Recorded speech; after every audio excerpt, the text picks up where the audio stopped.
good morning sa lahat. So magbabahagi tayo ngayon ng ating experience sa Thai Embassy, and this is the first time happened to me here and just this month lang po. So para po doon, paalala po doon sa lahat ng mga kababayan kong Pilipina na nag-aaral dito sa Thailand.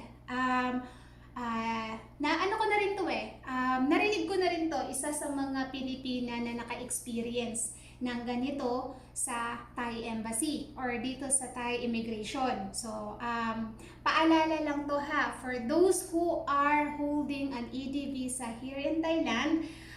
I've been experienced just this month lang. Ang nangyari kasi, last May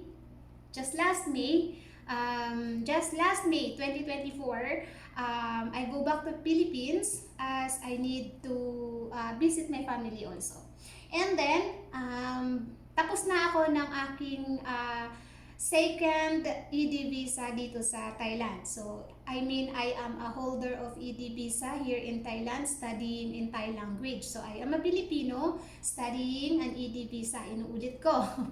Baka pa ulit-ulit. So, ano lang po to, experience and giving you also a reminder, and also para magkaroon din kayo ng kaalaman about sa pagiging holder ng ED visa. So, uulitin ko, I am a holder ED visa. Umuwi ako ng Pilipinas I stay in Philippines like almost 3 months. And then, tapos na ako ng aking second year studying here in Thailand. So, nag-aaral ako ng Thai, but yung unang first year ko is hindi natapos. I think it's just only 6 months or it's just only 5 months and a half. But the second year, I finished. So, umuwi ako ng Pilipinas. I am already finished my ED visa. Then, I stay in Philippines like 3 months. And then, I go back here in Thailand as a tourist kasi wala na akong visa. So, as a tourist, nag-drop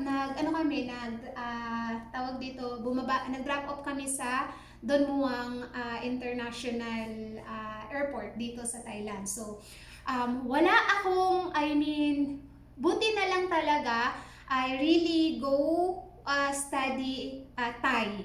So, I have everything, I have my notes, I have my things na talagang magpapatunay na nag-aral talaga ako ng Thai. And kasi 'di ba, when we are studying Thai, talagang mahirap. Madali sa ating mga Pilipina yung pagsasalita, pero mahirap sa ating mga Pilipina or Pilipino na kuhanin talaga yung tones ng Thai. Kasi meron talaga silang 5 tones na yun talaga ang hirap intindihin, o 'di ba? So, yun. Balik tayo dun sa experience ko dito sa Thai Embassy. So, pagdating ko ng Thai Immigration, ako na. So, di ba, pagdating mo dun sa may Thai Immigration, ipapatatakan mo yung inyong, tawag dito, passport. So, pagpatatak sa akin, nagulat ako. Kasi, pagpasok ko dito, tinawag ako ng isang Thai officer.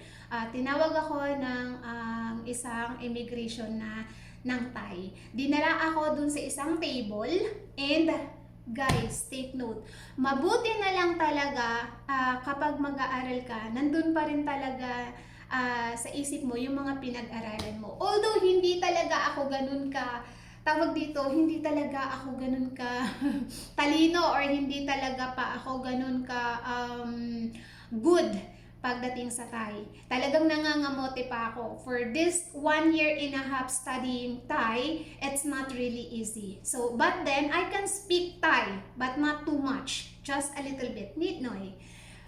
And then, etong si Thai Immigration, sabi niya sa akin, I think you are, so dalawa na kami, nasa table. He bring me to the other table, which is just me and him. So, yung partner ko nakalabas na, he's waiting to the downstairs, and then while kami na lang dalawa na sa table. So, he was telling me like, I think you are thinking why I bring you here. Sabi sa akin ng immigration na Thai. The thing is, we just really wanted that you really speak Thai or you really studied Thai. So what I wanted you to know is the Philippines is one of those country na kabilang dun sa may 93 countries na binigyan nila ngayon ng 60 days na tourist dito sa kanilang bansa. So, Philippines is one of those who are belong sa 93 country na may pagkakataong magstay dito sa Thailand for 60 days. And kasi nakita nila dun sa passport ko, dun sa may mga past previous ko na, yung laway ko tumatalsik, excuse me, na ang aking passport ay may ED visa. So, sabi sa akin ng Thai immigration, since you study Thai, can you tell me that you really studied Thai? So, I said, and then he said, put pa sa Thai dai mai. So, I said, put dai ko nit noi. Ko shan lum ko pa sa Thai ko shan pai Philippine ko samduan. So I cannot really speak Thai, but you need to speak to him into Thai to prove that you are really learning Thai and you are not just only staying here and have an ED visa without learning. So talagang pinasulat niya ako ng pangalan ko. Pinasulat ako ng pangalan ko. Mabuti na lang talaga at yung teacher ko talagang nagtanong ako kung paano isulat yung pangalan ko sa Thai words. I mean sa Thai alphabet. So I really write my name into Thai. I don't know where was that, but I really write my name into Thai. Like, what's that? Into Thai Payanchana. So, he said, can you talk to me Thai to prove that you really studied Thai? And also, can you write your name into Thai? Yes. So, introduce yourself. This is what he said first. Introduce yourself into Thai. So, nagsalita ako ng Thai. Shanshu Joby Berana. Ko Shan Kao Jai, ko put pa sa Thai, ko pa sa Thai yakmak.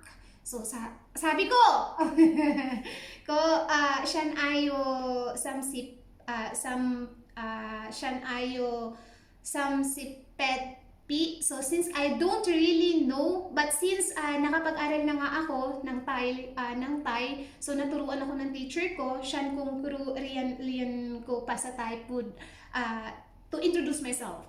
So, Shan Pakyuti. So, yun, sinabi ko kung saan ako nakatira. And then, he said, say something else. And then I said, Tukwan, Shan Pay Titalat. Ko Shan Pud pa sa Thai, Kun Thai. So, I don't really expect that time. So, reminders to all who studying here in Thai para sa mga Pilipina, kasi alam ko talaga para sa mga Pilipina madali sa atin pag pumasok tayo sa mga schools, sinasabi nila na tayo mga Pilipina is magaling na sa English, so mahirap na bigyan nila tayo ng English language. So either other countries, German, Australian, Chinese, at ang pinaka-the best is yung kanilang language. So he asked me like, what's the reason why you are studying Thai? So I said that Shan lian pa sa Thai ko Shan pakyuti penpan. So sabi ko, so Shan penpan retired tini ko UT. Sabi kong ganun, kung ano ang pinagsasabi ko. Kasi nga, talagang mahirap. Kasi kailangan mong mag-speak ng Thai, pasusulatin ka ng pangalan mo sa Thai, or pasusulatin ka nila ng mga words. So, dapat maging ready po kayo. Be ready for reminders to all those who holding a Thai, an ED ED visa here in Thailand. So, experience ko lang naman to. Sinishare ko lang sa inyo. Just sharing my experience para hindi kayo maano. And you know what? Talagang sinabihan niya ako na ang paghawak mo ng ang pagkakaroon daw ng ED visa dito sa Thailand ay hindi daw safe para sa ating mga foreigners kasi daw karamihan daw sa mga naandito na foreigners na Thai is ginagawa lang nilang dahilan na nag-aaral sila ng Thai pero hindi naman talaga at wala silang ginagawa. So yun yung sabi sa akin ng immigration. So yun, kinabahan ng lola nyo. Kinabahan ng lola nyo, but talagang nag-ano ako na Shan Kung Kru, ko Pud pa sa Thai, Tukwan, ko Lian pa sa Thai, Yakmak, mahirap. So, reminders para po doon sa mga kapwa ko Pilipino na magkaroon kayo, mag-study kayo kung nag-aral man kayo or hindi, kasi alam naman natin dito sa bansang Thailand, matuto kayong mag-aral. Pangalan nyo, pag-introduce nyo sa sarili nyo, pag-aralan nyo. Kasi mahirap kasi what if, 'di ba, na hindi ka papasukin dito kasi wala ka naman talagang katunayan na nag-aral ka. So, pinaka the best talaga is kailangan meron kang ID, meron kang mga notes na nag-aral ka, marunong kang sumulat ng pangalan mo, pinagbilang pa ako. Yung parang kang grade 1, like pinagbilang ka ng 1 to 10. So, just reminders to all who was holding an ED visa and wanted to come back here in Thailand. So, be reminded that study well and really learn Thai so that you can communicate Thai, which is good naman din para sa atin kasi yung learning ng Thai is sa ating mga Pilipino or sa ating mga kababayan dyan, ang Thai ay makakatulong din naman para sa atin. Okay, so yun lang. And the next is my experience this 2024 in our own immigrations, which is napaka-smooth lang, but be prepared pa rin. So like what I've said, if you are holding an ED visa dito sa Thailand, be ready, be confident, and just study. So yun lang yung mapapayo ko kasi 'di ba masasayang kung nandito ka na tapos papauwiin ka ng Pilipinas kasi hindi mo nagawa yung gusto ng mga TOMO.